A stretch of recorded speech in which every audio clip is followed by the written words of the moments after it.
எவ்வாறு கொழும்பில் இருக்கக்கூடிய சிங்கள தலைமைகள் நீண்ட காலமாக ஏமாற்றி வந்தனவோ அதை இந்த 15 ஆண்டுகளிலும் முழுமையாக செய்து கொண்டே இருக்கிறார்கள். இதனால் தான் ஒரு புதிய சிந்தனை, ஒரு பொறிமுறையை நோக்கி ஒரு புள்ளி உருவாக்கப்பட்டிருக்கிறது. இதை திறமை உள்ளவர்கள் காவி செல்வார்களாக இருந்தால் இந்த மாற்றத்தினுடைய நிறைய விளைவு அடைவுகளை நோக்கி நாங்கள் பயணிக்க முடியும்.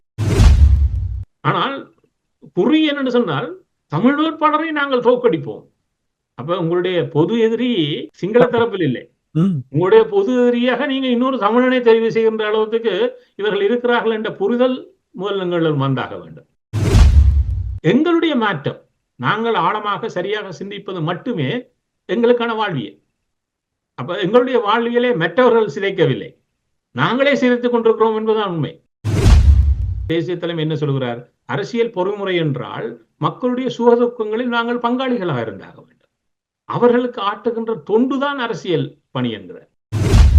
சிங்கள மக்கள் எவ்வாறு அதை பார்க்கிறான்னு சொன்னால், இவர்களுக்கெல்லாம் வாய்ப்பு வழங்கியாகிவிட்டது, இவருக்கும் அந்த மாற்றத்தின் ஒரு வெளிப்பாடாக ஒரு கொடுத்து பார்ப்போமே.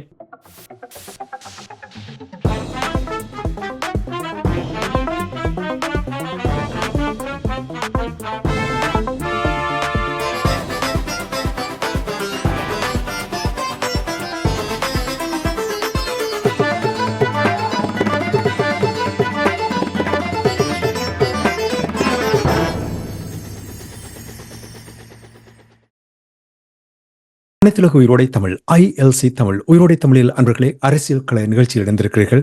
இன்றைய அரசியல் கலை நிகழ்ச்சியில் கனடாவிலிருந்து ஆய்வாளர் நேரு குணரட்னம் அவர்கள் நம்மோடு இணைகின்றார். வணக்கம் நேரு குணரட்னம் அவர்களே. அன்பர்கள் சார்பாக உங்களுக்கு வணக்கத்தை தெரிவித்துக் கொண்டு, நேரு குணரட்னம் அவர்களே, இன்றைய அரசியல் கலை நிகழ்ச்சியில் நாங்கள் இலங்கை தீவில் நடைபெற இருக்கின்ற அரசு தலைவருக்கான தேர்தல் தொடர்பான விடயங்களை பார்ப்போம். இன்னும் சில நாட்கள் மட்டுமே இருக்கின்றது. தேர்தல் பிரச்சாரங்கள் வெகு விரைவில் முடிவுக்கு வரப்போகின்றது.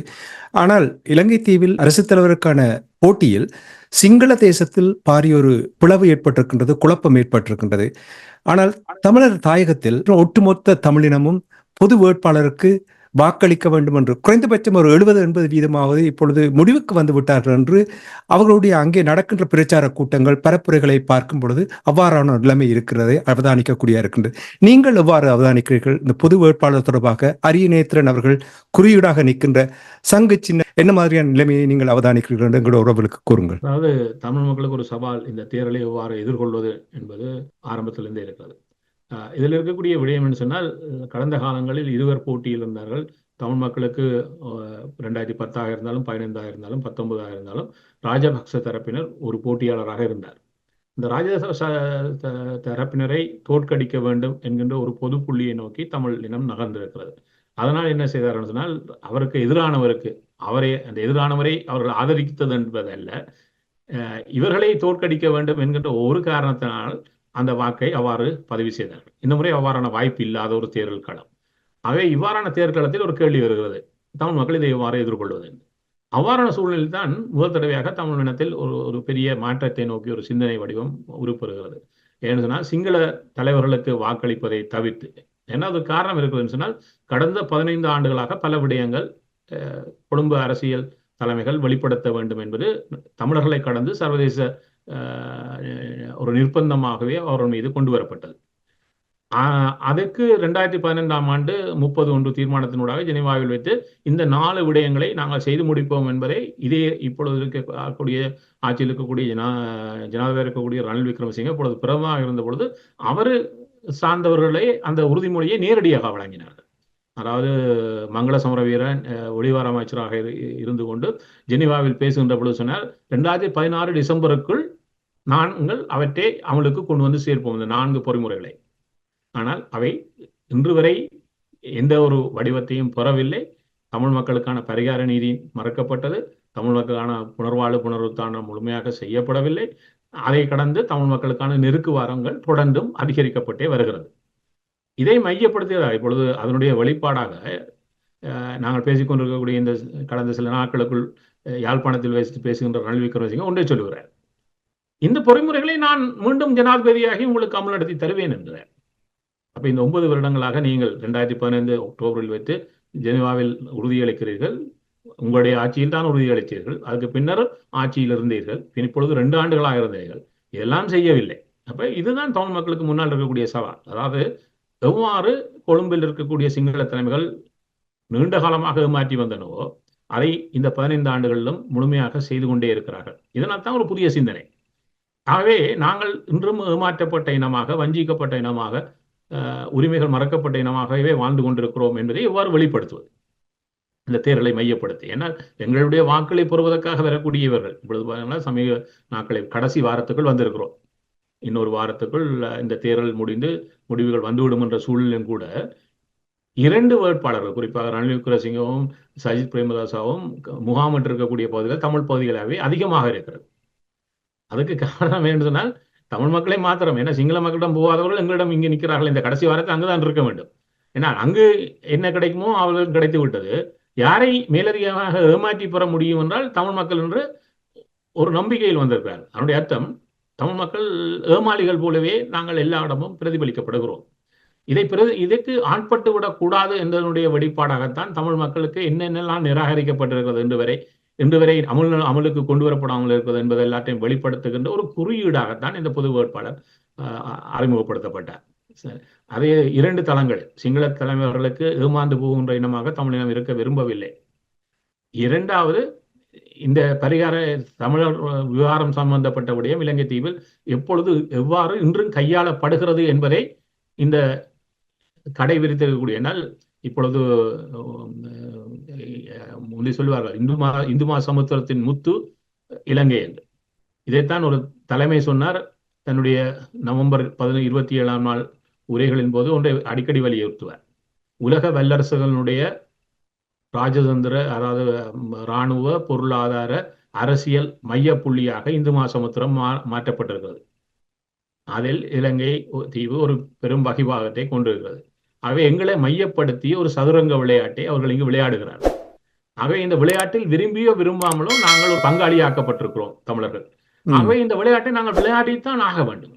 ஆகவே இந்த விளையாட்டில் அவர்கள் இப்பொழுது விளையாடி கொண்டிருக்கிறார்கள். இந்த விளையாட்டில் நாங்கள் பங்காளிகளாக விளையாட வேண்டும், பார்வையாளர்களாக. 2009ஆம் ஆண்டுக்கு பின்னர் 15 ஆண்டுகளாக தமிழ் மக்கள் பார்வையாளர்களாகத்தான் இருக்கிறார்கள், தமிழர் தரப்பினர்.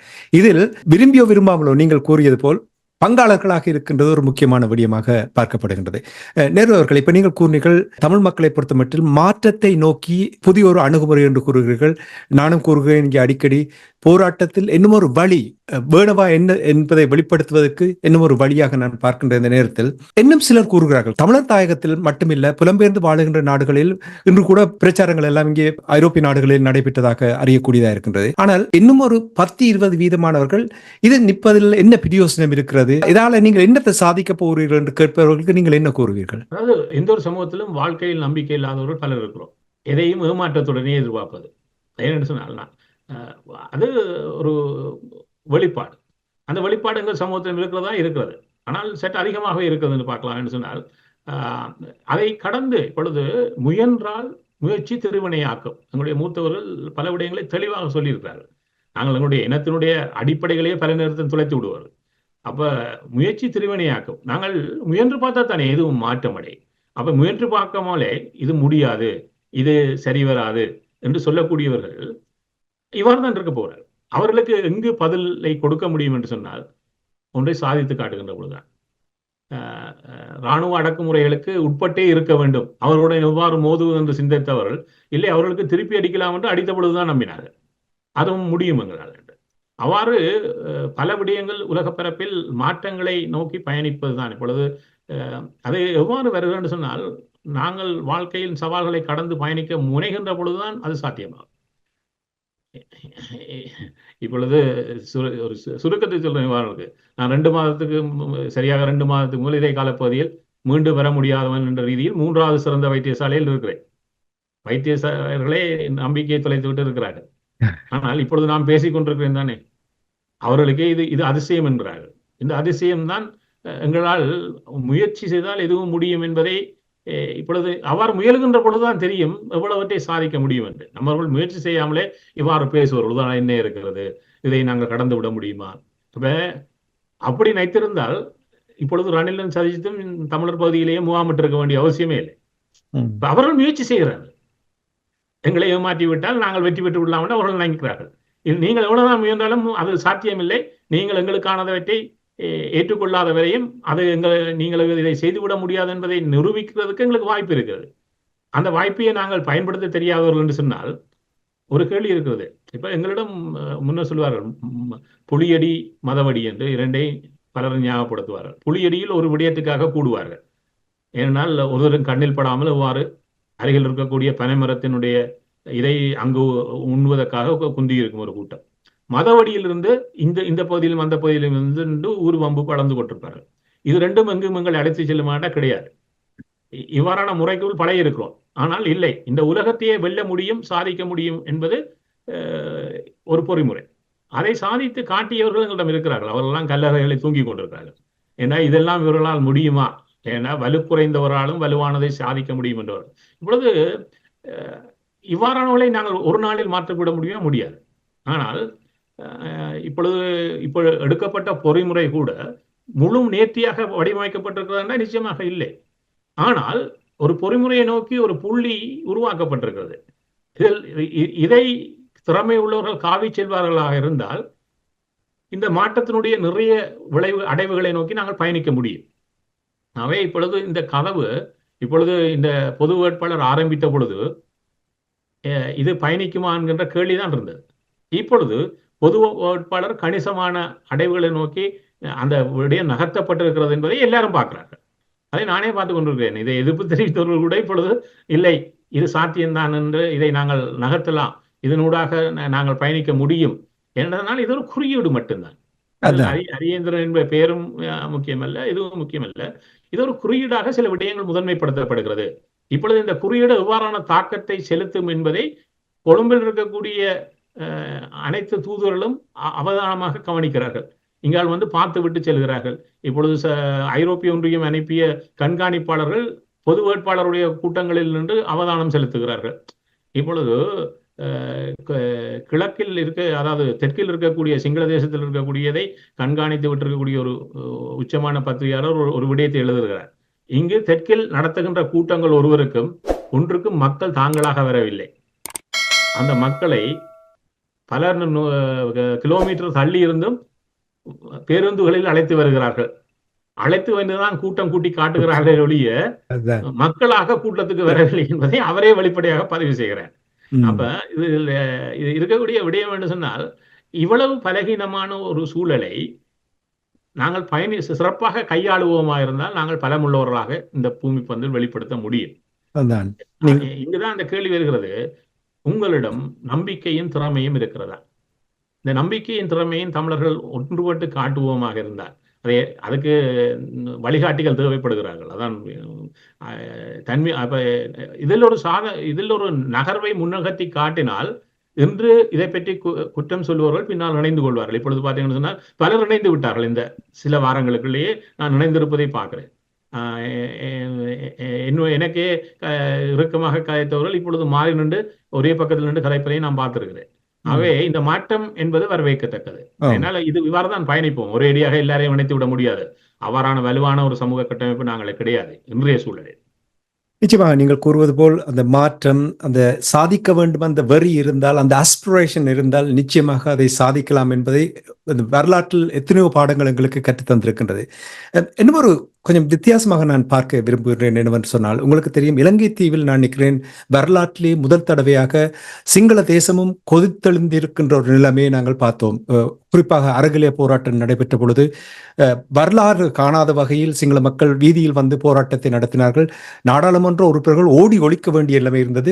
அந்த நாட்டினுடைய ஜனாதிபதி ஒளிச்சே இருக்க வேண்டிய நிலைமை, நாட்டை விட்டு ஓட வேண்டிய நிலைமை ஏற்பட்டது. உங்களிடமிருந்து அறிந்து கொள்ள விரும்புகின்ற விடயம் என்னவென்றால், சிங்கள மக்கள் நிச்சயமாக அங்கு ஒரு மாற்றத்தை, பாரிய ஒரு மாற்றத்தை எதிர்பார்க்கிறார்கள். அதனால் தான் வரலாறு காணாத வகையில் இந்த அரசு தலைவருக்கான தேர்தல் பிரச்சாரங்களும் போட்டிகளும் நடைபெற்றுக் கொண்டிருக்கிற நேரத்தில் அந்த விடயத்தை நாங்கள் பார்ப்பதற்கு முன்னதாக முதலில் நான் உங்களிடம் கேட்க விரும்புகிற விடயம் என்னவென்றால், தமிழர் தரப்பை பொறுத்த மட்டில் தமிழர் தரப்பிலும் வரலாறு காணாத வகையில் இந்த பொது வேட்பாளர் களமிறங்கி இருப்பதும், ஒரு பொது சின்னத்தை கொண்டு வந்திருப்பதும், நீங்கள் இப்பொழுது கூறியது போல் ஆரம்பத்தில் கேள்விகளை எழுப்பியவர்களும் கூட முழு ஆதரவையும் வழங்கி கொண்டிருக்கின்ற நேரத்தில் தமிழ் அரசியல் பரப்பில் ஒரு பிவிட்டிங் பாயிண்ட், ஒரு மாற்றத்தை கொண்டு வரக்கூடிய ஒரு நிலைமை, ஒரு நேரத்தை ஏற்படுத்தி இருக்கின்றது நீங்கள் கருதுகிறீர்களா?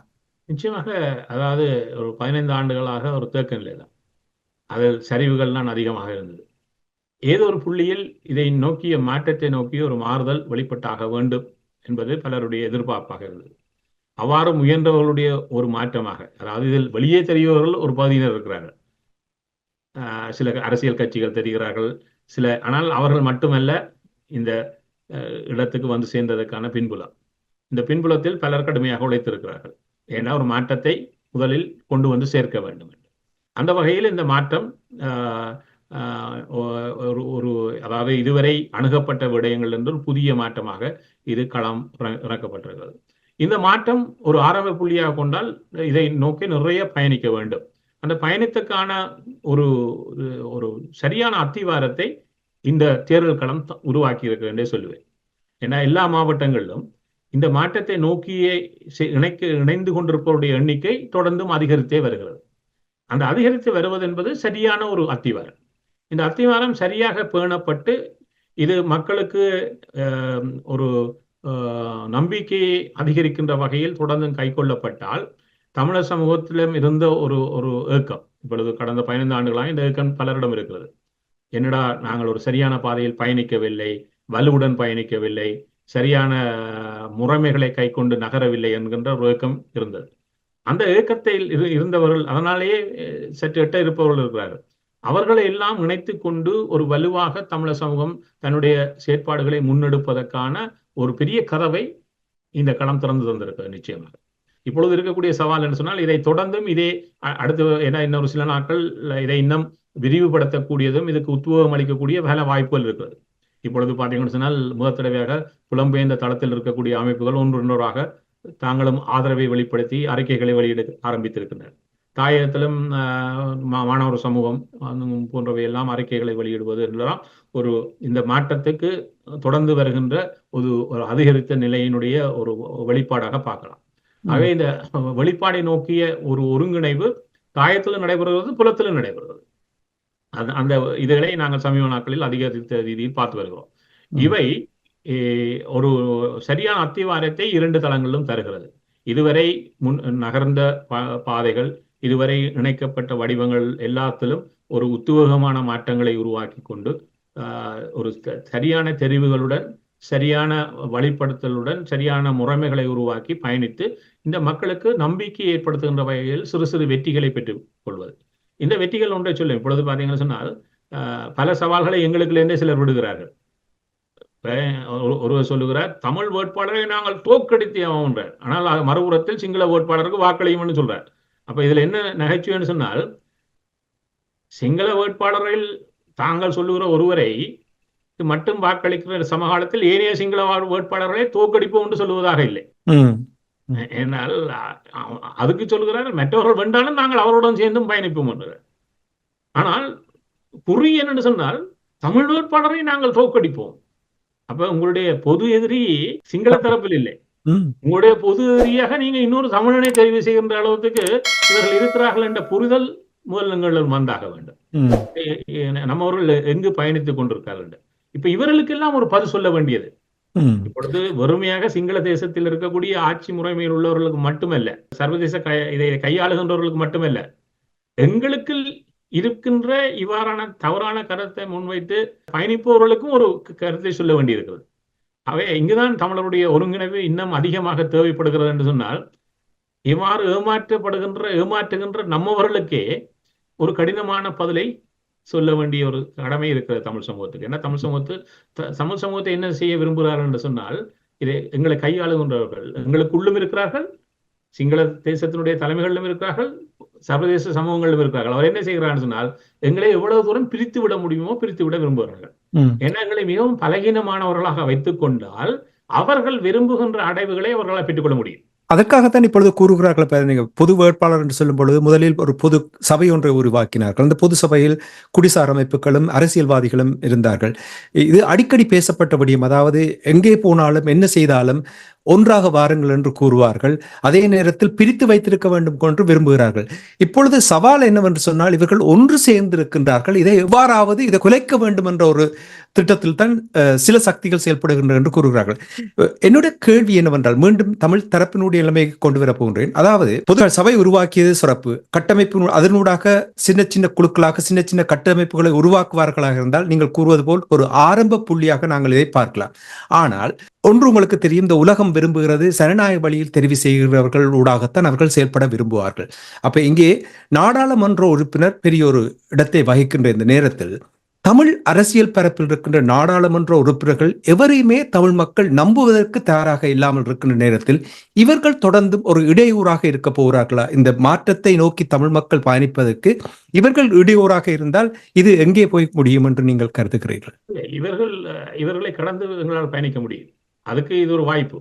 ஏன்னு சொன்னால், இவர்கள் கை காட்டியவர்கள் மீதுக்கான வாக்கு விழவில்லை என்று சொன்னால், இதை கையாளுகின்ற சர்வதேசத்துக்கும் ஒன்று தெரியும், இவருக்கு பின்னால் நின்று தமிழ் மக்களை கட்டுப்படுத்த முடியாது.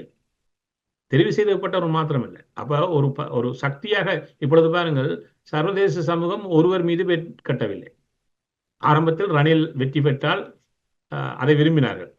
பின்னர் என்ன நடைபெற்றது? ரணில் வெற்றி பெறுவதற்கான வாய்ப்புகள் சவாலாக இருக்கிறது என்று தெரிந்தவுடன் அவர்கள் முன்னணியில் இருக்கக்கூடிய மூவரையும் கையகப்படுத்த விரும்பினார்கள். அனுராவுக்கு இவ்வாறான வாய்ப்பை அமெரிக்காவோ இந்தியாவோ திறந்து விடும் என்று யாரும் எதிர்பார்க்கவில்லை. ஆனால் திறந்து விட்டது. அமெரிக்கா முதலே திறந்து விட்டது, கடந்த ஆண்டே திறந்து விட்டது. இந்த ஆண்டு ஆரம்பத்திலேயே இந்தியா கூப்பிட்டு அனுசரித்தது. அதனுடைய அர்த்தம் அனுராத் மீது கொண்ட விருப்பு அல்ல. அவர் வெற்றி பெற்று விட்டால் அவரை கையாளுவதற்கான ஒரு கதவை திறந்து வைத்தார்கள். அதே போன்றுதான் சஜித்துடன் வைத்திருக்கிறார்கள். ஆறு வேண்டாலும் தாங்கள் கையாளுவதற்கு தயாராக வேண்டும் என்று. அப்ப தமிழ் மக்களிடம் அதே விடயம்தான். தமிழ் மக்கள் வலுவான செய்தியை இந்த தேர்தலில் வெளிப்படுத்துவார்களா என பொது வேட்பாளர்களாக இந்த பொது வேட்பாளர் என்ற இதனிடம் அவர்கள் பேசித்தான். ஏன்? அது ஒரு மூல சக்தியாக இருக்கும் என்ற ஒரு காரணத்தான். ஆகவே நாங்கள் எவ்வாறு எங்களை வெளிப்படுத்துகிறோம், எவ்வாறு எங்களுக்கு நினைவை ஏற்படுத்தி வைத்திருக்கிறோம் என்பது நாங்கள் தொடர்ந்து நகர்வதற்கான ஒரு பொதுப்புள்ளி. அந்த பொதுப்புள்ளியை வரையறுப்பது எங்கள் கைகளில் தான் இருக்கிறது. இந்த பொதுப்புள்ளி தொடர்பாக நீங்கள் எவ்வாறு பார்க்கிறீர்கள்? எவ்வளவு நம்பிக்கை இருக்கிறது உங்களுக்கு? அது இன்னும் நிறைய சவால்களை கொண்டதாக இருக்கிறது.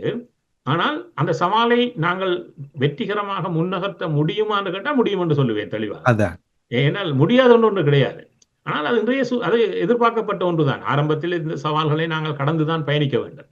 அது இருக்கும் என்று சொன்னால் நிச்சயம் இருக்கும். ஏன்னா அது இன்னும் சரியான ஒரு. ஆனால் என்னன்னு சொன்னால், இப்ப ஒரு மிகவும் தேர்ச்சி பெற்றவர் என்ன செய்வார்? முதலே அதை சரியான முறையில் வரையறுத்து கொண்டு பயணிப்பார். இது அவ்வாறு அல்ல. ஆகவே ஆனால் இது இதை நாங்கள் தொடர்ந்து நல்ல வகையில் முன்னெடுத்து செல்ல முடியுமா என்று கேட்டால் முடியும். ஏன்னா எதுவும் முடியாது என்று ஒன்று இல்லை. ஆனால் இந்த புள்ளியே தொடங்காமல் இருந்தது இவ்வளவு காலம். இப்பொழுது தொடங்கி இருக்கிறது என்பதே பெரும் மகிழ்ச்சி தரக்கூடிய விடயம். நீங்கள் எங்களுடைய தமிழ் மக்கள் மண்ணிலும் சரி புலத்திலும் இருக்கின்றவர்கள் சரி ஒரு புதிய வழிமுறையில் சிந்திக்க தொடங்கி இருக்கிறார்கள் நம்புகிறார்கள். அந்த ஒரு உணர்வு அவர்களிடம் வந்திருக்கின்றது. நாங்கள் ஒன்று சேர்ந்துதான் செயல்பட வேண்டும், ஒரு குறிப்பிட்ட விடயத்துக்கு செயல்பட வேண்டும் என்ற அந்த உணர்வு வந்திருக்கின்ற என்று நீங்கள் கருதுகிறீர்களா? என்றால் ஒரு காலத்தில் நீண்ட காலமாக அந்த ஒரு புது புள்ளியில் இணைந்து நின்றவர்கள் தமிழினம். இப்பொழுது அந்த கடந்த 15 ஆண்டுகளில் நாங்கள் உள்ளிருந்தே சிதைக்கப்பட்டு விட்டோம். இப்பொழுது மீண்டும் அந்த சிதைவிலிருந்து மீண்டு வருவதற்கான ஒரு புதிய வடித்தளமாக இதை பார்க்கலாம். இப்பொழுது இதில் இலங்கை தீவுக்குள்ளேயே ஒரு இப்ப கடந்த அறகலைக்கு பின்னர் ஒரு வடிவம் மக்களிடம் இறங்கிவிட்டது. மாற்றம் நிச்சயமாக தேவைப்படுகிறது என்று. அப்ப அந்த மாற்றம் என்று அவர்கள் சிந்திக்கின்ற மாற்றத்தில் ஒரு பகுதி எங்களிடம் இருக்கிறது. ஆனால் அந்த மாற்றம் எவ்வாறு தெரியாத ரீதியில் தான் இப்பொழுதும் அனுபவனோடாக இந்த மாற்றத்தை பார்க்கின்ற சில தமிழர்களும் இருக்க செய்கிறார்கள். ஆனால் அது தமிழர்கள் என்ற ரீதியில் அந்த மாற்றத்தை தருமா என்றதில் அவர்கள் ஆழமாக சிந்திக்கவில்லை. இப்பொழுது பாருங்கள், சஜித்தை கை காட்டுகிறார்கள், சிலர் கை காட்டுறார்கள். சஜித்துடன் சமீபத்தில் இணைந்து கொண்டவர் கீதா குமாரசிங்க. இந்த கீதா குமாரசிங்க 2015 பாராளுமன்றத்துக்கு வருகிறார். வந்துவிட்டு தனக்கு நேரம் தரவில்லை பாராளுமன்றத்தில் பேசுவதற்காக என்று சொல்லுகிறார். அதுக்கு அவர் பெற்ற குற்றச்சாட்டு என்று சொன்னால், இந்த வடபகுதியில் வருகின்ற தமிழர்களை அதிகம் பேச விடுகிறீர்கள், எங்களை பேச விடவில்லை என்று. அவருக்கே புரியவில்லை, பாராளுமன்றத்தில் நீங்கள் பேசுவதற்கு நேரம் தருவது உங்களுடைய கட்சிக்கு தான் நேரம் ஒதுக்கப்படுவது, அதில் யார் பேசுவது என்பதை கட்சி தான் தீர்மானிப்பதை ஒழிய அப்ப அது கூட புரியாமல் ஆனால் ஒரு இன துவசத்தை வெளிப்படுத்துகிறார். என்னென்று சொன்னால் தமிழர்களை பேச விடுகிறீர்கள், எங்களை சிங்களவர்கள் விடவில்லை என்றார். பின்னர் என்ன செய்தார்? ஒரு இது கொண்டு வரப்படுகிறது சட்டம் மூலம். அதில் தமிழ் இப்ப இந்த தொலைக்காட்சிகளில் ஏனைய இடங்களிலிருந்து பெற்றுக்கொள்ளக்கூடிய இந்த தொலைக்காட்சி தொடர்கள், தமிழ் ஆங்கிலத்தில் வரக்கூடிய தொடர்களை இறக்குவதற்கான வரி விலக்கை அறிமுகப்படுத்துகிறார். அவருடனே அதுக்கு எதிர்ப்பு தெரிவிக்கிறார். என்னென்ன தமிழுக்கும் இங்கிலீஷுக்கும் மாத்திரம் கொடுப்பீங்க, சிங்களத்தை கொண்டு வர முடியாது வெளிநாட்டில். என்ன சிங்களம் இலங்கைக்கு தான் உருவாக்கப்படுவது. அதை கூட புரியாமல் தமிழுக்கு என்னென்ன நீங்க விதிவிலக்கு கொடுப்பீங்கன்னு எதிர்ப்பு தெரிவிக்கிறார். அவ்வளவு இனவாதத்தை காக்குகிறார். அவர் இன்றைக்கு சஜித் அவரை இணைத்துக் கொள்றார். அவரை இணைத்துக் கொள்வது என்ன? இதே கீதா குமரசிங்க 2017 பாராளுமன்றத்தில் விலக்கப்பட்டார். காரணம், அவர் சுவிட்சர்லாந்து பிரஜையையும் கொண்டிருந்தபடியார். ஆனால் அப்படி விலக்கப்பட்டவர், நீதிமன்றத்தினால் பாராளுமன்றத்திலிருந்து வெளியேற்றப்பட்டவர் 2020 மீண்டும் உள்ளே வந்தார். என்று சொன்னால் கோத்தா ஒன்றை மாற்றினார். இரட்டை குடியுரிமை இருப்பவர் கேள்வி கேட்கலாம், பாராளுமன்றத்தில் இருக்கலாம் என்று. அப்ப தேசிய பட்டியலினால் உள்ள வந்தார் மீண்டும். இப்பொழுது அவருக்கு எதிராக மீண்டும் ஒரு வழக்கு இருக்கிறது. என்னென்னு சொன்னால் இப்பொழுது மீண்டும் மாற்றி விட்டார்கள். இரட்டை குடியுரிமையுடன் இலங்கையில் தேர்தலில் நிற்க முடியாது என்று. அதனால் அவருக்கு நீதிமன்றத்தில் வழக்கு இருக்கிறது மீண்டும் வெளியேற்றுவதற்கு. அவர் சஜித்துடன் சேர்கின்ற பொழுது என்னத்துக்கு சஜித் சேர்க்கிறார்? அவரான இனவாதத்தை கக்கியவராச்சே. உங்களுக்கு அவரால் 10 ஓட்டு கூட கிடைக்குமா? அப்போ இவர்கள் என்று கைகாட்டுபவர்கள் உண்மையான ஒரு மாற்றத்தின் வெளிப்பாடாக இருக்கிறார்களா தமிழ் மக்கள் சார்ந்து? நிச்சயமாக இல்லை. அப்ப தமிழ் மக்களிடம் ஒரு கேள்வி இருக்கிறேன்னு சொன்னால், இந்த மாற்ற மன்றங்களை ஏமாற்ற முனைவர்கள் சமகாலத்திலேயே மாற்றத்தை வெளிப்படுத்தவில்லை. தங்களுடைய தெரிவுகளில் அவ்வளவு மோசமாக நடந்து கொள்கிறார்கள். அவ்வாறு இருந்தால் எங்களுடைய மாற்றம், நாங்கள் ஆழமாக சரியாக சிந்திப்பது மட்டுமே எங்களுக்கான வாழ்வியல். அப்ப எங்களுடைய வாழ்வியலை மற்றவர்கள் சிதைக்கவில்லை, நாங்களே சிதைத்துக் கொண்டிருக்கிறோம் என்பதுதான் உண்மை. அப்ப எங்களுக்கு இருப்பவர்களே எங்களை ஏமாற்றி சிதைத்துக் கொண்டிருக்கிறார்கள். அப்ப நாங்கள் ஒரு அறிவானவர்கள், சிந்திக்கிறோம், இவ்வளவு நாடுகளை பார்த்திருக்கிறோம், இவ்வளவு நாட்டினுடைய இன்றைய நடைமுறை மாற்றங்களை பார்த்து கொண்டிருக்கிறோம் என்று தெரிந்தால் நாங்கள் அதை வெளிப்படுத்த எல்லாம் வேண்டும். சில நேரம் அமெரிக்காவில் ட்ரம்ப் என்று ஒருவர் இருக்கலாம், அவரை போல சிந்திக்காமல் மேடைகளில் பேசுவவர் போல நாங்கள் நடந்து கொள்ள முடியுமா என்பதுதான் கேள்வி. அப்ப நாங்கள் இந்த உலகத்தை பார்த்து கொண்டிருக்கக்கூடியவர்களிடம் ஒரு முதிர்ச்சி வெளிப்பட வேண்டும். அந்த முதிர்ச்சி தான் எங்களுடைய மாற்றத்தினுடைய அடிப்படை. அந்த முதிர்ச்சியை காணுகிறீர்களா? இந்த பொது வேட்பாளருடைய இந்த நிலைமை, அதாவது ஒரு புதிய ஒரு பயணமாக இது பார்க்கப்படுகின்றது. இந்த பயணம் அந்த முதிர்ச்சியை தந்திருக்கின்ற என்று, தமிழ் அரசியல் பரப்புக்கு தந்திருக்கின்ற என்று நம்புகிறீர்களா? முதல் தடவையாக எங்களுடைய மக்களை சிந்திக்க வைத்திருக்கிறது. ஏனென்றால் அல்லாட்டி நேற்று இதை பற்றி பேசாதவர் என்று அதுக்கு ஆதரவாக பேசுகிறார் என்றால் அதே ஒரு மாற்றம் தான். கட்டாயம் நான் அந்த மாற்றங்களை பார்த்து கொண்டிருக்கிறேன். இப்பொழுது மிக உத்துவகமாக நிற்கிறார். அது என்ன அந்த மாற்றத்தினுடைய வெளிப்பாடு? அவர்கள் குறைந்தபட்சம் சிந்தித்திருக்கிறார்கள். சிந்திப்பதற்கு இந்த பொது வேட்பாளர் என்கின்ற ஒரு விடயம் எங்களை சிந்திக்க தூண்டுகிறது. அந்த சிந்திக்க தூண்டுகின்ற பொழுது நாங்கள் நிறைய விடயங்களை பேசிக்கொள்கிறோம். நிறைய விடயங்களை பேசிக்கொள்கின்ற பொழுது எங்களுடைய மக்களும் அதை தங்களுடைய கருத்தியலில் கொள்ள முனைகிறார்கள். ஆமாம், அவர் பேசுவது சரியாகத்தானே இருக்கிறது என்ற குறைந்தபட்ச சிந்தனையாவது நாங்கள் தூண்டுகிறோம். இந்த சிந்தனை தொடர்ச்சியாக வழக்கப்படுத்தப்படுவது இதை கடந்து, அதாவது 21ஆம் தேதிக்கு பின்னர் தான் இதனுடைய பயணமே இருக்கிறது. இருக்க மாட்டேன். அதான் சிந்திக்க தொடங்கி இருக்கிறது. அதனூடாக ஒரு தெளிவு பெறலாம் என்பதை நான் உணர்கிறேன். நீங்களும் அதைத்தான் கூறுவீர்கள். நீங்கள் கூறுவது போல் இன்னும் சில நாட்களில் ஜனாதிபதி யார் என்று நாங்கள் தெரிந்து கொள்ளப் போன்றோம். ஆனால் ஜனாதிபதி தேர்தல் முடிந்தவுடன் உடனடியாக வெகு விரைவில் பொது தேர்தல் வரப்போகிறது. என்னுடைய விருப்பம் என்னவென்று சொன்னால், எவ்வாறு ஒரு எழுச்சியை ஏற்படுத்தியது இந்த பொது வேட்பாளர், இந்த பொது சபையினூடாக குறியீடாக நிறுத்தப்பட்ட அரியநேத்திரன் அவர்கள் சங்கு சின்னம், இதனூடாக தமிழ் அரசியல் பரப்பில் இளையவர்களை களத்தில் இறக்கி, தேர்தல் களத்தில் இறக்கி அவர்களை அந்த தேர்தலை போட்டியிட வைப்பது எவ்வளவு முக்கியம் என்று நம்புகிறீர்கள்? இது தொடர்பாக தமிழ் மக்கள், புலம்பெயர்ந்து வாழுகின்ற நாடுகள் இருக்கின்ற தமிழ் மக்கள் பரப்புரை செய்ய ஆரம்பிக்க வேண்டும் என்று நீங்கள் கருதுகிறீர்களா? ரெண்டு விடயம். இந்த தேர்தல் களம் ஒரு பகுதியினரை மிக உற்சாகமாக உத்துவப்படுத்துகிறது. இளையவர்கள், அதுவும் குறிப்பாக சிங்கள தேசத்தின் இளையவர்கள் இப்பொழுது ஒரு பிரதான வகிபாகத்தை வகிக்க ஆரம்பித்திருக்கிறார்கள். இது தமிழர் பகுதியிலும் இருக்கிறதான்னு கேட்டீங்கன்னா இல்லை.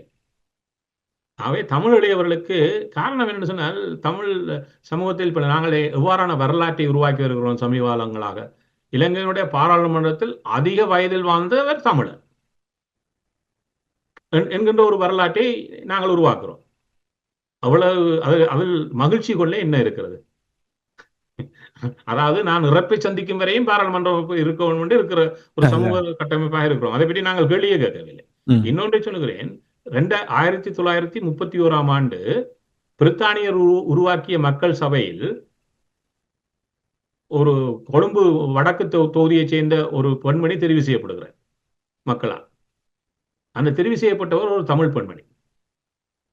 அவருக்கு பேர் நேசம் சரவணமுத்து என்று பெயர். தமிழ். அவர் தன்னுடைய 34வது வயதில் தெரிவு செய்யப்படுகிறார் பாராளுமன்றத்துக்கு. அப்பொழுது பிரித்தானியர் உருவாக்கிய சபை. அவர் ஒரு 10 ஆண்டுகள் இருந்தார். 44 வயதில் மரணித்தும் போனார். ஆனால் இவ்வளவு தூரம் பெண்களை 1931ஆம் ஆண்டே பாராளுமன்றத்துக்கு தெரிவு செய்கின்ற வகையில் இருந்த தமிழர்கள் இன்று தமிழ் அரசியல் அரங்கில் பெண்கள் எங்கே இருக்கிறார்கள்? 2080க்கு முன்னர் இதில் ஒரு பெரிய மாற்றத்தை உருவாக்க வேண்டும் என்று பயணித்தவர்கள் நாங்கள். தென்னாசிய வட்டகையிலேயே பெண்கள் அதிகம் வாழுகின்ற 2வது நாடு இலங்கை. நேபாளில் 54% பெண்கள். 52% பெண்களை கொண்டிருக்கக்கூடிய இலங்கை தீவில் தமிழ் சமூகத்திலும் பெண்களுடைய எண்ணிக்கை அதிலும் அதிகம். ஆனால் எங்களுடைய பெண்களுக்கு என்ன இடத்தை கொடுத்தோம் நாங்கள்? அப்ப தமிழ் சமூகம் நிறைய சிந்திக்க வேண்டியிருக்கிறது. நாங்கள் 15 ஆண்டுகளாக மோசமாக சறுக்கி இருக்கிறோம். இந்த மாற்றங்களை, அதாவது இளையவர்கள் பெண்கள் என்கின்ற ஒரு முக்கிய வகைவாகம் சமூகத்தில் முதன்மைப்படுத்தப்பட்டாக வேண்டும். இளையவர்களிடம் மாற்றம் உருவாக்கப்படுவது தடுக்கப்படுமாக இருந்தால் நாங்கள் ஒரு சமூகமாக நகர மாட்டோம். மிக ஒரு அச்சமான சூழலுக்கு தள்ளப்பட்டு விடுவோம். ஆகவே இந்த மாற்றங்களை வருகின்ற காலங்களில் ஒவ்வொரு களத்திலும் நாங்கள் மாற்றியாக வேண்டும். இப்பொழுது பாருங்கள், எங்களுடைய அரசியல் கட்சியிலும் கூட இப்பொழுது 2 விடயத்தை நம்முடைய அரசியல் கட்சிகளாக இதுவரை இருந்தவர்கள் பேசுகிறார்கள். என்ன பேசுகிறார்கள்? இலங்கை அரசாங்கம் பொறுப்பு கூறவில்லை, அவர்கள் வெளிப்படைத்தன்மையை பேணவில்லை என்கிறோம். நான் மாற்றி கேட்கிறேன், எங்களுடைய அரசியல் பிரமுகர்களிடம் பொறுப்பு கூறல் இருக்கிறதா? வெளிப்படைத்தன்மை இருக்கிறதா? இவர்கள் ஜனநாயக பண்புகளின்படியே இயங்குகிறார்கள் என்று பார்த்தீங்கன்னா இவர்கள் செய்யவில்லை. இவர்கள் எங்களை ஏமாற்றிக் கொண்டிருக்கிறார்கள். அவ்வாறானால் தமிழ் ஒரு புதிய அரசியல் பொறிமுறைக்குள், ஒரு பாரம்பரியத்துக்கு தமிழர்கள் வந்தாக வேண்டும். அதில் வெளிப்படைத்தன்மை, பொறுப்பு கூறல் எவ்வாறு ஏனையவரிடம் நாங்கள் வலியுறுத்தி நிற்கிறோமோ அது எங்களிடம் இருந்தாக வேண்டும். அதை கடைபிடிக்காத எவராக இருந்தாலும் அவரை கேள்வி கேட்கின்ற முறைமைக்குள் வந்தாக வேண்டும். இப்ப பிரித்தானியாவில் பார்த்தீங்கன்னு சொன்னால் தெரிவு செய்த மக்களே அடுத்த தேர்தலுக்கு முதல் விரும்பினால் அவர் ஒரு தவறை இழப்பாராக இருந்தால் அவரை மீளப் பெறுகின்ற பொறிமுறை பாராளுமன்றத்துக்குள்ளே இருக்கிறது. வெறும் 10% மக்கள் கையெழுத்து போட்டு கொடுத்து அவரை மீளப் பெறலாம். இது ஜனநாயக பாரம்பரியங்கள் உச்சம் பெறுகின்ற ஒரு பொறிமுறை. அப்ப அந்த பொறிமுறையை நாங்கள் முதல் காட்டுவோம். எங்களுடைய தமிழ் சமூகத்தில் என்ன சமூகத்தில் சுதந்திரன் பேசுகின்ற பொழுது சொன்னார், நீங்கள் தெரிவு செய்து விட்டால் 5 ஆண்டுகள் அது எங்களுடைய பொறுப்பு உண்டு. அப்ப அவர் என்ன சொல்கிறார்? 5 ஆண்டுகள் நாங்கள் கும்பகர்ண நித்திரைக்கு போய்விட வேண்டும், அவர்கள் ஆடுகின்ற ஆட்டத்தை ஆடுவார்கள், நாங்கள் பார்த்து கொண்டோம். அல்ல, தமிழ் மக்கள் ஒரு புதிய அரசியல் பாரம்பரியத்தை எங்கள் மக்கள் சார்ந்து கட்டி எழுப்ப வேண்டிய கட்டாயத்தில் இருக்கிறோம். அதற்காகத்தான் அந்த கேள்வியை கேட்டேன். அதுக்கு முன்னதாக நீங்கள் கூறிய பொழுது சாகும் வரை உண்ணாவிரதம் இருந்து தமிழ் மக்களுக்கு தியாகம் செய்தவர் தியாக தீபம் திலீவன், அவருடைய மாதத்தில் நாங்கள் இணைந்திருக்கின்றோம். நினைவேந்தலில் பலர் பங்கெடுத்திருக்கின்றார்கள். இந்த பொது வேட்பாளரும் கூட இந்த குறிப்பிட்ட காலகட்டத்தில் அவர்கள் களமிறங்கி இருப்பதும் நல்ல ஒரு சகுனமாக பார்க்கிறார்கள் என்று, அதாவது தமிழருடைய இன விடுதலைக்கான ஒரு பாதையை கண்டுபிடிப்பதற்காக சரியான ஒரு மாதமாக பார்க்கிறார்கள். இப்ப நீங்கள் கூறினீர்கள், இளையவர்கள் தொடர்பாக கூறும் பொழுது வலிந்து ஒரு மாற்றத்தை ஏற்படுத்த வேண்டும். ஏனென்றால் தியாகதீபம் திலீவன் சாகும் வரை உண்ணாவிரதம் இருந்தார். எங்களுடைய நாடாளுமன்ற உறுப்பினர்கள் தாங்கள் சாகும் வரை நாடாளுமன்ற உறுப்பினர்களாக இருக்க வேண்டும் விரும்புகிறார்கள். அப்படி என்று சொன்னால் தமிழர் தரப்பினூடாக ஒரு வலிந்து மாற்றத்தை ஏற்படுத்தி எளியவர்களை உள்வாங்குவது ஒரு முக்கியமான நேரம் என்று நீங்கள் கருதுகிறீர்களா? அதை எவ்வாறு கையாளலாம்? எல்லாரையும் பெண்கள், எளியவர்கள் கொண்ட இப்பொழுது ஒரு சபையை உருவாக்கினார். இந்த சபையில் அனைத்து இந்த இதையே நாங்கள் சிறப்பாக செய்திருக்கலாம். அது அது சவால் நிறைந்ததுதான். ஏன்னா இப்ப ஒவ்வொரு இப்ப இந்த தேர்தலை மையப்படுத்தி கடந்த இந்த வருடத்தினுடைய ஆரம்ப பகுதியிலேயே ஒவ்வொரு மாவட்ட ரீதியாக மக்களை சந்தித்து கலந்தாய்வுகளை நடத்தி இணைப்பை பெரிதாக்கி கொண்டு நகர்ந்திருக்கலாம். ஏன்னா இது பொறிமுறையை கட்டி எழுப்பது சரி, அதை அன்று செய்யவில்லைன்னா இனிமேலும் செய்யலாம். இப்ப தேர்தல் முடிந்தவுடன் நாங்கள் ஒவ்வொரு மாவட்டங்களாக மக்கள் சந்திப்புகளை ஏற்படுத்தி இந்த மக்கள் சந்திப்புகளில் மக்களுக்கு அந்தந்த மாவட்டங்களில் என்னென்ன முதன்மையான தேவைகள் இருக்கிறது. தேசிய தலைமை என்ன சொல்கிறார்? அரசியல் பொறிமுறை என்றால் மக்களுடைய சுகதுக்கங்களில் நாங்கள் பங்காளிகளாக இருந்தாக வேண்டும். அவர்களுக்கு ஆட்டுகின்ற தொண்டுதான் அரசியல் பணி என்கிறார். இது இப்பொழுது நம்ம ஒரு தொண்டு செய்கிறார்களா? இல்லை, அவர் சொல்றாரு, நாங்கள் உங்களை தெரிவு செய்துவிட்டா 5 வருஷம் சந்திக்க மாட்டோம். அப்ப இந்த இடத்தில் அவர்களை வைத்திருப்பதே எங்களுடைய தவறுடைய வெளிப்பாடுதான். அது விளையாட்டு இல்லை, அது உண்மை. ஏனென்றால் இதுவரையில் அவர்கள் மக்களை போய் சந்தித்ததில்லை இதுவரையில். அதுக்கு பிறகு அவர்கள் கொழும்பு வீட்டுக்கு தானே போடுவார். அது அவர்களுக்கு இங்கு வீடு இல்லை தானே. அப்ப ஏன் நாங்கள் அதை அனுமதித்தது எங்களுடைய தவறு தான். அப்ப இந்த மாற்றத்தை நோக்கிய பயணம் என்று சொன்னால் மக்களுடைய சுய துன்பங்களில் ஒரு பங்காளியாக இருந்து அவர்களுக்கு என்ன தேவை என்பதை சரியாக அடையாளம் கண்டு இவ்வாறான மாற்றத்தை வெளிப்படுத்துகின்ற பொழுது எங்களுடைய மக்களும் ஒரு நம்பிக்கையுடன் எங்களை அரவணைத்துக் கொள்வார். அப்ப அந்த மக்களுடைய நம்பிக்கையை கட்டி எழுப்புகின்ற பொறிமுறையாக நகர்வது சவால் தான் இருக்கக்கூடிய சவால். அதுக்கு ஒரு ஆரம்ப புள்ளியாக இதை வைத்துக் கொண்டால் எது தவறி போனதோ அதை வருகின்ற காலங்களில் சென்று மக்களுடன் மக்களிடம் கையளிக்க வேண்டும். இப்படிதான் வெளிநாட்டில் இருக்கக்கூடிய அரசியல் கட்சிகள் என்ன செய்வார்கள்? வருடாந்த மாநாடு நடத்துவார்கள். அவருடைய பிரதிநிதிகள் அந்த அனைத்து பகுதியிலிருந்தும் வந்து கலந்து கொள்வார்கள். இப்பொழுது அரசியல் கட்சிகள் என்ன சொல்கிறார்கள்? அவர்கள் வைத்திருக்கக்கூடிய மட்டுப்பட்ட உறுப்பினர்கள் தான் தமிழ் இனத்தினுடைய பிரதிநிதிகளாகிவிட்டார். அப்ப இவர்கள் நின்று தமிழ் மக்களுடைய பிரதிநிதிகளாக இருக்க முடியும்? தமிழ் மக்களுடைய பிரதிநிதிகளாக இருந்தால் நீங்கள் அனைவருக்குமான வாய்ப்பை கொடுக்க வேண்டும். இரண்டாவது, உங்களுக்கான மாநாடுகளை வைத்து கடந்த ஆண்டு என்ன செய்தீர்கள், இனிமே இந்த ஆண்டுகளில் என்ன செய்ய போகிறீர்கள் என்று நீங்க பகிர வேண்டும். யாராவது செய்கிறார்களா? 15 ஆண்டுகளாக அவர்களும் 4 பேர் கொண்ட கட்சிகளே நடத்தி கொண்டு தான் இருக்கிறார்கள். அப்ப இந்த தவறுகள் மாற்றப்பட வேண்டும் என்று சொன்னால் நாங்கள் வாழுகின்ற தேசங்களில் என்னெல்லாம் கற்றுக்கொண்டோமோ அதிலும் சிறப்பான ஒரு பொறிமுறையை நாங்கள் சிந்திக்க வேண்டும். அதை அமல் நடத்தி காட்ட வேண்டும். அது என்னத்தை செய்யும் சொன்னால் சிங்கள தேசத்துக்கும் சவாலை கொடுக்கும், சர்வதேச சமூகத்துக்கும் சவாலை கொடுக்கும். இவருடன் நாங்கள் கவனமாக பயணித்தாக வேண்டும் என்பதை இந்த பொது வேட்பாளரே அது ஒரு உதாரணமாக இருக்கிறது இல்லையா? இந்த சரி, இதில் தான் பொது வேட்பாளர் என்பது முதன்மை பெறுகிறது. நிகழ்ச்சிக்கு முன்னதாக 2 கேள்விகள் இருக்கின்றது. மீண்டும் ஒரு முறை ஜனாதிபதி தேர்தலுக்கு கொண்டு வருகின்ற செய்திகளை பார்க்கும் பொழுது மலைய மக்கள் கூட பொது வேட்பாளர் அரியநேத்திரன் அவர்களுக்கு வாக்களிப்பதற்கான வாய்ப்பு இருக்கின்ற கூறுகிறார்கள். அதில் சிலர் விருப்பு வாக்கு போடுவதும் விரும்புகிறார்கள் என்ற விதத்தில் பேசப்படுகிறது. இதில் எவ்வளவு உண்மை இருக்கிறது? வாக்கு போடுவதிலும் குழப்பம் இருக்கின்றது போல் இருக்கின்றது. ஒரு தெளிவுதாருங்கள், எவ்வளவு உண்மை இருக்கிறது? மலைய மக்கள் பகுதியிலும் சில பேர் இந்த தொண்டு பிரசங்கள் மலைய மக்களிடமும் பயிரப்படுகிறது அவர்களுக்கு.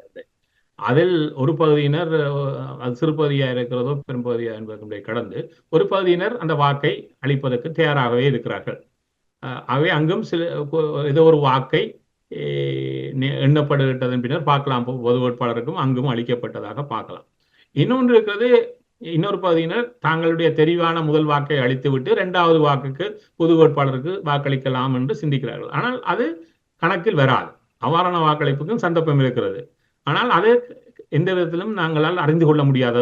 எவ்வளவு என்று சொன்னால் முதல் 2 இடங்களுக்கு வருகின்றவர்களுக்கான 2வது வாக்குத்தான் கணக்கில் வரும். அதனூடாகத்தான் நாங்கள் அறிந்து கொள்ளலாம். ஆகவே மலையத்தில் இருக்கக்கூடிய ஒரு பகுதியினர் 2வது வாக்கை தமிழ் பொது வேட்பாளருக்கு அளித்தால் அது எவ்வளவு என்பதை அறிந்து கொள்ளக்கூடிய பொறுமுறை இல்லை. ஆனால் அதுக்கான வாய்ப்பும் இருக்கிறது. அவ்வாறான வாக்குகள் விழவும் போகின்றன. அதை வெளிப்படையாக சொல்லு. இப்ப இதில் 2 விஷயம் இருக்கிறது. என்னன்னு சொன்னால் இப்ப இதில் ஒரு குழப்பம் தமிழ் பகுதியிலும் உருவாக்க பார்க்கிறார்கள். என்னன்னு சொன்னால் எங்களுடைய வாக்கை நிராகரிக்க வைப்பதற்காக அதை புரிந்தோ புரியாமலோ செய்கிறார்கள். இப்பொழுது என்ன சொன்னால் நீங்கள் பொது வேட்பாளருக்கு ஒரு வாக்கை அளித்து விட்டு பிறகு போடுங்கள் என்று சொல்லுகிறார்கள். என்ன இதில் இருக்கக்கூடிய சிக்கல் என்று சொன்னால், இப்பொழுது சிங்கள பகுதிகளில் ஒருவர் எக்ஸ் என்று போட்டு விட்டார் என்று வைப்போம், முதலாவது வாக்கு நினைத்துக் கொண்டு. ஏன்னா இப்பொழுது எல்லாரும் எக்ஸ் தான் கேட்கிறார்கள். இப்ப ரணிலாக இருக்கட்டும், சஜித்தா இருக்கட்டும், அவருடைய பிரசுரங்கள், அவருடைய விளம்பரங்கள் எல்லாம் அவருடைய சின்னத்துக்கு எதிரே எக்ஸை போடுகிறார்கள். ஒருவரும் 1-2 போடவில்லை. இப்ப எக்ஸ் என்று ஒருவர் போட்டு விட்டார். பின்னர் 2வது வாக்கை விருப்பு வாக்கை ஒருவருக்கு கொடுப்பதற்காக கீழே 2 என்று எழுதுகிறார் அல்லது இன்னொரு எக்ஸை போடுகிறார் என்று வைத்துக் கொண்டால் அந்த வாக்கு எண்ணப்படுகின்ற பொழுது நிராகரிக்கப்பட்ட வாக்குகளுக்கு சென்றுவிடும். அது யாருடைய கணக்கிலும் வராது. ஆகவே இதனால் தான் ஒரு ஆபத்து இருக்கிறது. தமிழ் பொது வேட்பாளருக்கு வாக்களிப்பவர்கள் வெறுமையாக தமிழ் பொது வேட்பாளருக்கு எக்ஸ் என்றவுடன் நிறுத்திக் கொள்ளுங்கள். ஏனையவருடைய இதில் உள்வாங்கப்பட்டு 2வது வாக்கை ஒருவர் கொடுக்கிறோம் என்று சொன்னால் இப்பொழுது 1, 2 என்று எழுதினால் அது கணக்கில் கொள்ளப்படும். ஆனா 1 என்று போடுவதற்கு யாரும் கேட்கவில்லை. 1, 2 போடுங்கள் என்று. அப்ப எல்லாரும் எக்ஸ் என்று சொல்லிக்க எக்ஸ் என்று போட்டு 2வது ஒரு அழிக்க ஒழிக்கிட்டார். 2வதுக்கு ஒரு எக்ஸ் என்று போட்டோ 2 போட்டாலோ அந்த வாக்கு நிராகரிக்கப்பட்ட ஒரு வாக்காக போய்விடும். ஆக இதில் நம்மவர்கள் அதீத கவனம் செலுத்த வேண்டும். இவ்வாறான மாயைகளுக்கு உட்பட்டு இதை சொல்லுவவர்கள் யாரும் தெளிவாக வலியுறுத்தவில்லை. அப்ப மலையகத்திலும் இருக்கக்கூடிய வாக்காளர்கள் 1 என்று போட்டு 2 என்று போட்டால் தான் அது கணக்கில் வரும். இல்லையே அவர்கள் 1, 2 போட்டு விட்டு 2வது பொது வேட்பாளருக்கு தந்தாலும் அது கணக்கில் வராது.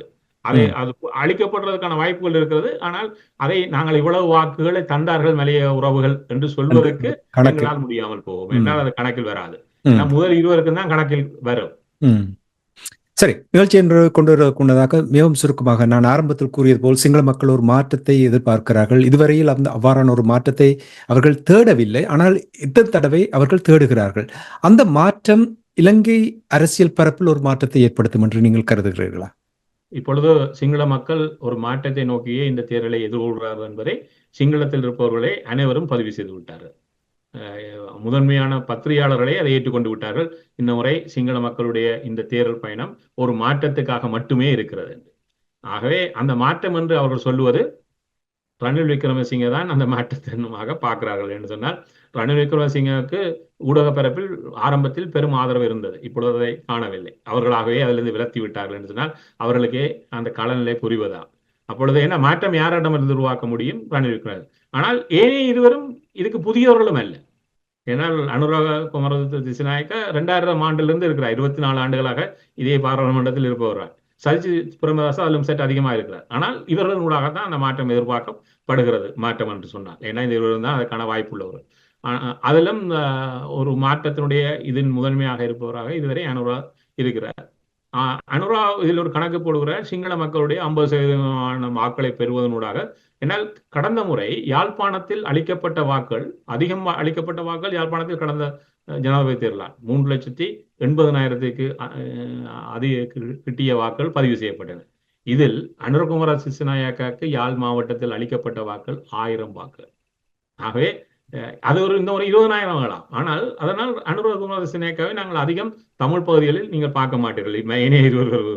அப்ப அவர் ஒரு கணக்கு போடுகிறார். தமிழ் வாக்குகள் முஸ்லிம் வாக்குகள் பெரிதாக தனக்கு கிடைக்காவிட்டாலும் வெற்றி இலக்கை அடைய வேண்டும் என்று சொன்னால் அவர் சிங்கள பகுதியில் அளிக்கப்படுகின்ற வாக்குகளில் 50% பெற வேண்டும். அதை நோக்கியே அவர்கள் கடுமையாக பயணிப்பதை பார்க்கக்கூடியதாக இருக்கிறது. அனுரகுமார திசாநாயக்கா ஒரு மாற்றத்தை கொண்டு வரக்கூடிய ஒரு அரசியல்வாதியாக நீங்கள் பார்க்கிறீர்களா? நிச்சயமாக இல்லை. என்ன சொன்னால் இப்பொழுது சிங்கள மக்கள் எவ்வாறு அதை பார்க்கிறான்னு சொன்னால் இவர்களுக்கெல்லாம் வாய்ப்பு வழங்கியாகிவிட்டது. இவருக்கும் அந்த மாற்றத்தின் ஒரு வெளிப்பாடாக ஒரு கொடுத்து பார்ப்போமே. அதில் தவறு என்ன இருக்கிறது?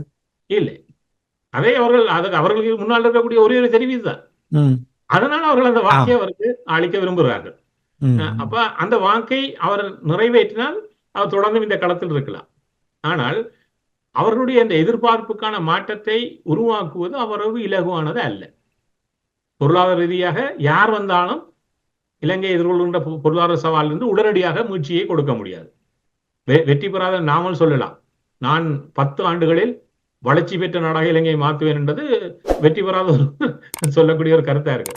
ஆனால் வெற்றி பெறக்கூடிய ஒருவர் யதார்த்தமாக சிந்திக்க வேண்டும் என்றால் நாளைக்கு அதை செய்ய வேண்டும். அது வாய்ப்பு இருக்கிறதா? சவால் நிறைந்ததுதான் ஒன்று. இரண்டாவது, இலங்கை பாராளுமன்றம் கட்டியெழுப்பப்பட்ட ஒரு தவறான பொறிமுறையிலிருந்து அதை மாற்றி அமைத்து அழைத்து வர்றதுக்கு நிறைய இருக்கிறது. இன்னொன்று இருக்கிறது, ஒரு ஜனாதிபதி மட்டுமல்ல இலங்கையினுடைய இது. அடுத்து பாராளுமன்ற தேர்தல். இந்த பாராளுமன்ற தேர்தல் மிக மோசமான பாராளுமன்றத்தை இலங்கை தீவுக்கு அறிமுகப்படுத்த போகிறது. சொல்லிவிடுவோம், மிக மோசமான பாராளுமன்றத்தை முதல் தடவை அறிமுகப்படுத்த போகுது. அதற்காகத்தான் ஆரம்பத்திலேயே சொல்லிவிட்டேன், தமிழ் அரசியல் பரப்பில் எளியவர்களை நிறுத்துவதற்கு பரப்புரை செய்ய ஆரம்பிக்க வேண்டும், அந்த மாற்றத்தை கொண்டு வர வேண்டும். இல்லை என்றால் தமிழ் மக்களுடைய நிலைமையில் எந்த மாற்றமும் வரப்போவதில்லை. அனுரா வந்தால் இன்னொரு 1.5 மாதத்துக்குள் பாராளுமன்ற தேர்தல். ஏனைய இருவர் வந்தால் கட்டாயம் அணில் வந்தா உடனடியாக பாராளுமன்ற தேர்தல் இல்லை. ஏன்னால் அவர் இழுத்து கொண்டு செல்லலாம் இன்னொரு குறிப்பிட்ட காலம். ஆனா இப்படியும் அடுத்த ஆண்டு பாராளுமன்ற தேர்தல் நடந்தே ஆகும். ஏன்னா அடுத்த ஆண்டு பாராளுமன்றத்துக்கான தேர்தலுக்கான ஆண்டு. ஆனால் அது எவ்வளவு தூரம் முன்னுக்கு வருகிறதா இப்பொழுது கூடிய கேள்வி. அடுத்த ஆண்டின் நடுப்பகுதியில் பாராளுமன்றத்தில் விரைவாக வருவதற்கான, இரண்டால் ராஜபக்சாக்கள் அவருக்கு ஆதரவு வழங்கவில்லை என்றால் அவர் நாடாளுமன்றத்தில் ஒன்றுமே செய்ய முடியாது. இல்ல இப்ப ஒரு நம்பிக்கை வாக்கெடுப்பு வர வேண்டிய சூழலை தவிர்த்து கொண்டு இழுத்து செல்லலாம். இப்ப மைத்திரி வந்தவுடன் ரணிலை வைத்து ஜனாதிபதி பிரதமர் ஆக்கிவிட்டார் வந்தவுடன். ஆனால் தேர்தல் அடைந்தது ஆகஸ்ட் மாதத்தில். அப்ப அவ்வளவு காலமும் ரணில் சும்மா எடுத்துக்கொண்டிருந்தார். ஏன்னா ஒரு நம்பிக்கை வாக்கெடுப்பும் கொண்டு வரவில்லை. ஆனால் அனுரா வந்தால் உடனடியாக போவார் என்று சொன்னால் அவரிடம் இருப்பது விரல் விட்டு எண்ணக்கூடிய பாராளுமன்ற உறுப்பினர். உண்மை. அவர் அதை வைத்துக் கொண்டு ஒன்றும் செய்ய முடியாது. உண்மைதான். சிறப்பு. இன்றைய அரசியல் கலை நிகழ்ச்சியில் இணைந்து இலங்கையில் நடைபெற இருக்கின்ற அரசுத் தலைவருக்கான தேர்தல் தொடர்பான விடயங்கள், தமிழ் தரப்பினருடைய நிலைப்பாடுகள் தொடர்பாக மிகவும் சிறப்பாக உயிரோடை தமிழ் உறவுகளுக்கு எடுத்து வந்தமைக்காக அன்பர்கள் சார்பாக நன்றி கூறிக்கொண்டு மீண்டும் இன்னும் ஒரு அரசியல் கலை நிகழ்ச்சி இணைந்திருப்போம். அதுவரைக்கும் நன்றி, வணக்கம். நேரு குணரட்னம் அவர்களே. நன்றி, வணக்கம்.